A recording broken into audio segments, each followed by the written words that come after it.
Hi and welcome to a video on why you should use Lightroom basically. Just like a quick overview on what you can do and what it's capable of. I did do a couple of videos already just really quickly on how to change colours and how to reduce noise.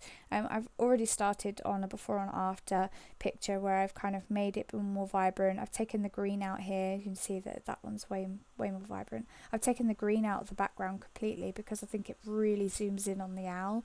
I've also done the noise reduction on here, which you can see as you look in around the image.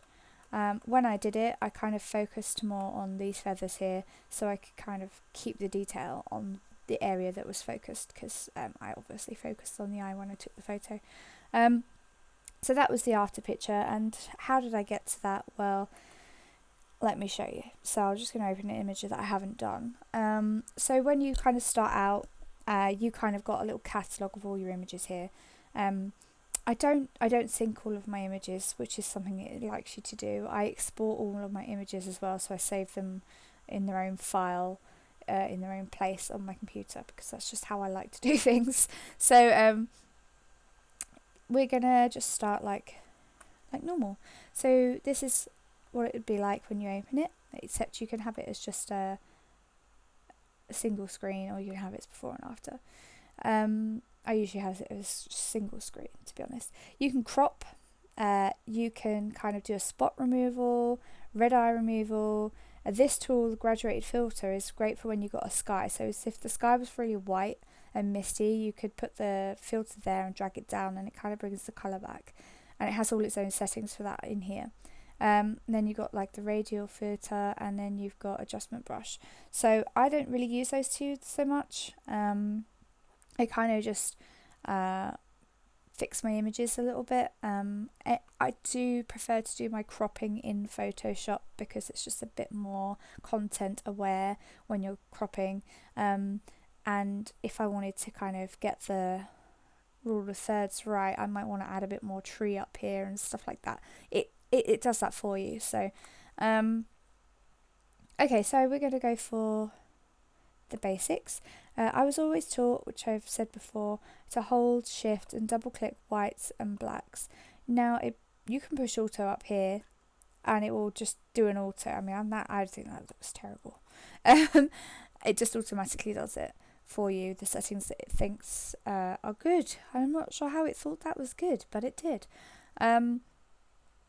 This brings it to true white and true black. You can still change that afterwards, but that's the first thing I was always taught to do when I was shown Lightroom. I haven't actually been taught anything else other than that, to be quite honest.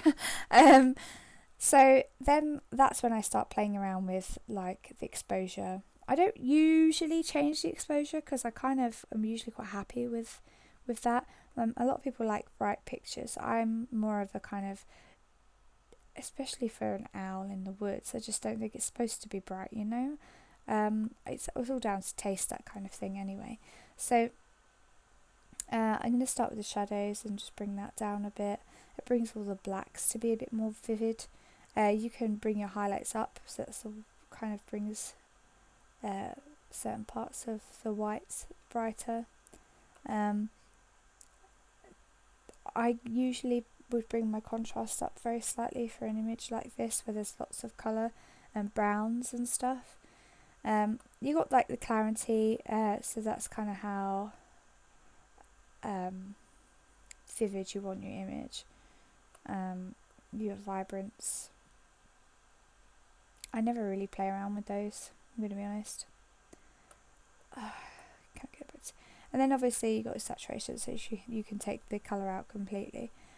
Doing black and white on here is obviously something you can use the tone and curves for when you want to do cool black and white picture. Then you got the colours here, which I've done a video on just quickly how to use it, but you can I've got mine on the saturation part. Bring down the green, which is what I would definitely do in an image like this. Maybe bring down the yellow. Put the orange up and the reds up. Actually, I'm going to put the yellow up as well. Because I just don't like how bright that is. because it's distracting away from the owl. Your orange obviously is your eye and how vibrant your eye is on there. You got split toning as well, so you can play around with kind of that if you really want to. Then it comes up to the noise and stuff, which is always quite important, as this is an awful picture. So you push Alt and do the masking on your image to save some of the details in the white. I'm gonna to zoom in, by the way, it's Control and plus on your keyboard, and to zoom out is Control and minus. So I'm going to reduce the noise, and you can see as it's working. I'm going to bring the sharpness up of that image. Yeah, so you got the gist. Look at the difference already, just in the sharpness of the image. And it, you can keep going down. You can add a bit more of a edging to it. You can move the midpoint straight into the middle. Obviously I don't want to do that because my owl's up here. Yeah, the possibilities are pretty endless. You can dehaze is a brilliant one. So when you're like taking a picture of a landscape and you've got that kind of fine fog in the air and it's just not a sharp kind of picture, you can use dehaze to kind of bring the sky and everything back into focus. Yeah, so the possibilities are endless already. I mean, not even going into all this other jazz that's down here, the difference in the picture, I already think that that's quite good. So it's a really good starting point, and it doesn't have to just be for like landscape. You can use it for other things as well. So let's just do Laura here. So folder could not be found. That's really helpful. Let's just try with Lottie. You can already see I've used it to sort of change some of the colours. I've changed I've taken the orange out of the picture. Well, she still looks a bit orange personally, but I've changed the colour of the blanket, for example, on there.